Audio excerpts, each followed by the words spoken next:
तो welcome to Harsh public school Gurugram YouTube channels. तो last lecture बच्चों आपने देखा होगा सैमेट्री का एक डिटेल्स आपके लिए क्वेश्चंस बनाया गया था, एमसीक्यूज बनाया गया था बच्चों, फिलअप्स बनाया गया था, ऑप्शन बनाए गए थे।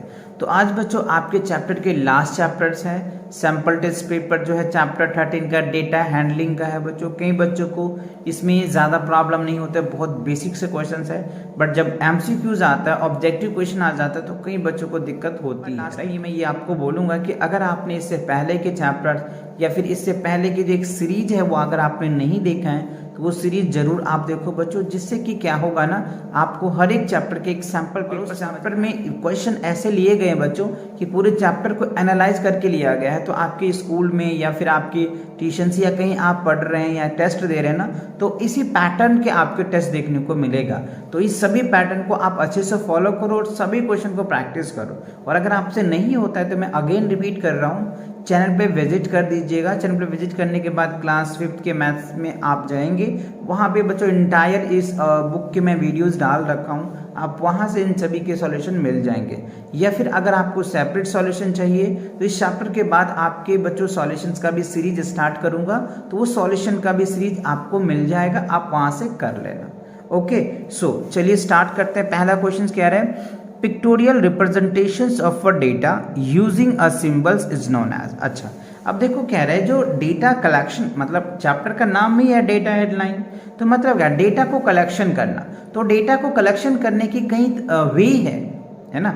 जैसे बार ग्राफ से आप शो करके दिखा देते हैं, पाई चार्ट से शो करके दिखाते हैं, पिक्टोरियल ग्राफ से करके दिखाते हैं। तो यहाँ पे हमसे पूछ रहा है pictorial representation data using the symbols of, तो किससे, बार ग्राफ से करते हैं, पाई चार्ट से करते हैं, या कह रहा है कि पिक्टोग्राफ से करते हैं, किससे करते हैं ये आपको बताना है। तो तीनों में से जो आंसर्स करेक्ट होगा वो आप करेक्ट कर लेना। ओके, चलिए अब क्वेश्चन नंबर 2 देख लेते हैं। सेकेंड में देखो कह रहे हैं if 20 and 30 is the class interval, है ना। 20 और 30 क्या दे रखा है आपको, क्लास इंटरवल दे रखा है। End of the graph data then the lower class limit is. अच्छा, तो देखो बच्चों लोअर लिमिट क्या होता है, जब भी आप क्लास इंटरवल लिखते हैं ना, तो जो पहला वैल्यू होता है ना वो हमारा लोअर्स होता है। तो देखो 20 और 30 है तो लोअर क्या होगा, ऑब्वियसली 20 ही होगा। तो आप देख लेना अपना आंसर्स। चलिए क्वेश्चन नंबर 3 में देख लेते हैं। द विदिथ या साइज, देखो विदिथ और साइज दोनों अलग अलग वर्ड है बट मीनिंग एक है। सो विदिथ और size of the class intervals 30 and 40 is. देखो विदिथ जब भी निकालना होता है या साइज जब भी निकालना होता है तो आप क्या कर सकते हैं, क्लास इंटरवल का जो डिफरेंस आता है ना वो रिजल्ट आ जाता है। समझ लो 30 to 40 डिफरेंस क्या होगा, ऑब्वियसली 10 आएगा, तो उसके अकॉर्डिंग आप आंसर लिख देंगे। समझ आ गया ना अच्छे से, गुड। चलिए अब क्वेश्चन नंबर 4 में देखिए कह रहा है the number of times that particular entry occurring is called, है ना। कह रहा है इसमें आप देखो the number of times that particular entry occur is called dash. तो यहाँ पे क्या होगा, रेंज होगा, फ्रीक्वेंसी होगा, या रो डाटा होगा। समझ रहे बातों को। तो इस तीनों में से क्या आंसर्स हो गए आपको टिक कर देना है, रिजल्ट आपके सामने आ जाएगा। चलिए क्वेश्चन नंबर 5 में देखिए क्या कह रहा है, the information, right, the information collection in the term of number is called. तो क्या होता है, डेटा होता है, रेंज होता है, या नन होता है। तो इंफॉर्मेशन किससे कलेक्शन करते हैं, किसका, डेटा का ही तो करते हैं। तो समझ रहे हो, आपको आंसर तो बहुत इजी मिल जा रहा होगा, है ना। चलिए क्वेश्चन नंबर 6 में देख लेते हैं क्या कह रहे हैं, if the difference between the upper class limit and lower class limit, है ना, अपर क्लास लिमिट और lower class limit of the size is called. तो उसको हम लोग क्या कहते हैं, विदिथ या साइज कहते हैं, या रो डाटा कहते हैं, या फिर हिस्टोग्राम कहते हैं। तो इस तीनों में से कोई एक आंसर है, उसको आपको करेक्ट करना है। आई होप आपको ये बात समझ में आ रहा होगा अच्छे से। तो अगर आप 1 से 6 सभी का आंसर दे दिए तो आपको 6 मार्क्स मिल जाएंगे। अब चलिए 2 मार्क्स से क्वेश्चन को देख लेते हैं। तो देखो 2 मार्क्स से क्वेश्चन की अगर मैं बात कर लूँ बच्चों, तो इसमें 2 मार्क्स से क्वेश्चन है नहीं, मे बी हमने इनको 3 मार्क्स कंसिडर करके बनाया है, क्योंकि इसमें लेंथी क्वेश्चंस होते हैं। तो आपके 3 मार्क्स के तो ऑब्वियसली बनेंगे।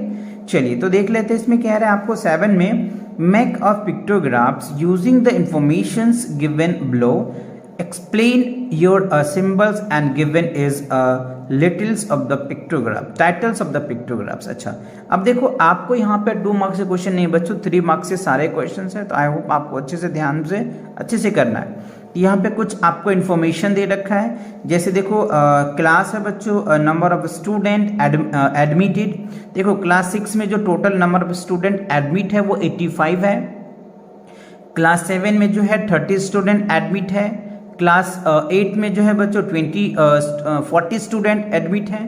क्लास 9 में 20 स्टूडेंट एडमिटेड है, और 10 में जो है 15 है, 11 में 5 और 12 में 10 है। तो अब इनको क्या है कि आपको एक पिक्टोग्राफ बनाना है। क्या बनाना है? एक पिक्टोग्राफ बनाना है। पिक्टोग्राफ बना करके उनको अरेंज करके समझाना है, तो आपको इस क्वेश्चन के 3 मार्क्स मिल जाएंगे। तो आई होप आपको समझ आ रहा है अच्छे से। गुड, चलिए अब बढ़ते हैं अगले question. The table show the choice of the restaurant for 32 students of class 5 represents the same informations on a circular graph। अच्छा, अब यहाँ पे देखो कह रहा है कि the table show the choice of restaurant for 32 students of class 5 represents the same informations on a circular graph। अच्छा, अब यहाँ पे देखो एक इंफॉर्मेशन दे रखा है और इसको आपको एक ग्राफ बना करके दिखाना है। एक सर्कुलर ग्राफ यानी पाई चार्ट में जो होता है वो ग्राफ आप यहाँ पे बना करके दिखाना है। तो देखो रेस्टोरेंट आपको यहाँ पे दे रखा है, नंबर ऑफ स्टूडेंट्स दे रखा है। तो किंग बर्गर जो है वो इतने हैं, पिज्जा हाउस जो इतने हैं, चाट वाला इतने हैं, और देसी जो हाउस है वो भी इतने हैं। तो इसको एक पाई चार्ट में कन्वर्ट करना है, एक सर्कुलर ग्राफ में कन्वर्ट करना है। ओके, समझ में आ गया? गुड। अब देखो क्वेश्चन नंबर 9 जो है बच्चों काफ़ी लॉन्ग क्वेश्चन है, बट हाँ ये मार्क्स ज़्यादा मिल जाते हैं सब क्वेश्चंस का। तो कह रहे the graph given below so the different temperature in cities, मतलब आपको ये अलग अलग सिटीज़ है, दोनों का ग्राफ दे रखा है और उसकी टेम्परेचर्स को दे रखा है। तो उस टेम्परेचर के अकॉर्डिंग आपको एनालाइज कर लेना है ना। यहाँ पे 5 डिग्री सेल्सियस है, 10 डिग्री सेल्सियस है, 15 है, 20 है, 25 है, 30 है, 35, 40 एंड 45 है, मे बी इस तरीके से है ग्राफ। ओके, सो अब आप यहाँ पे दे रहे दिल्ली है, शिमला है, बेंगलोर है, जयमालर है। तो ये अलग अलग सिटीज़ के नेम्स हैं और उनके अलग अलग टेम्परेचर्स हैं। तो इसी के बेस पे आपसे क्वेश्चन पूछ रहा है कि आप इस ग्राफ को कैसे एनालाइज कर पा रहे हैं, कैसे देख पा रहे हैं, क्या समझ में आ रहा है या नहीं आ रहा है। ये 1 जून का है और ये 1 दिसंबर का है, तो दोनों के अलग अलग ग्राफ्स है, दोनों के अलग अलग क्वेश्चंस आपसे पूछ रहा है। तो चलिए क्वेश्चन को हम आपको दिखाते हैं कैसे क्वेश्चंस आपसे पूछ रहा है। देखो कह रहा है कि find the followings from the chart, मतलब इस दोनों चार्ट जो है ना, इस दोनों चार्ट से आपको कुछ इंफॉर्मेशन को कलेक्ट करना है और उनके आंसर्स देने हैं। So which cities is the hottest on 1 June. अच्छा, अब यहाँ पे देखो 1 जून में कह रहा है कि सबसे हॉटेस्ट सिटीज क्या होगा, तो सबसे ज़्यादा टेम्परेचर जिस सिटीज़ का होगा बच्चों वही तो सबसे ज़्यादा हॉट होगा ना। तो आपको वो बता देना है कि कौन सा है, दिल्ली है, शिमला है, बेंगलोर है, या फिर जयमालर है, जो भी है आप उनकी बताएंगे। समझ आ रहा है ना? गुड। अब देखो सेकंड क्वेश्चन में कह रहा है कि विच cities is the coldest on 1 दिसंबर। अच्छा, दिसंबर में सबसे ठंडा कोल्डेस्ट सिटीज कौन है, वही आपको यहाँ पे दे रखा ऑप्शन, तो इसमें से आपको चूज कर लेना है। थर्ड में कह रहे हैं विच cities show the list change in temperatures on the 2 days. अच्छा, 2 डेज में कौन सा सिटीज में ज़्यादा चेंजेस आया टेम्परेचर्स का, है ना, 1 जून या 4 दिसंबर वाला। तो उनको दोनों को आपको एनालाइज करना है कि कितने डिफरेंस आया टेम्परेचर्स में, और उनके अकॉर्डिंग आपको बताना है।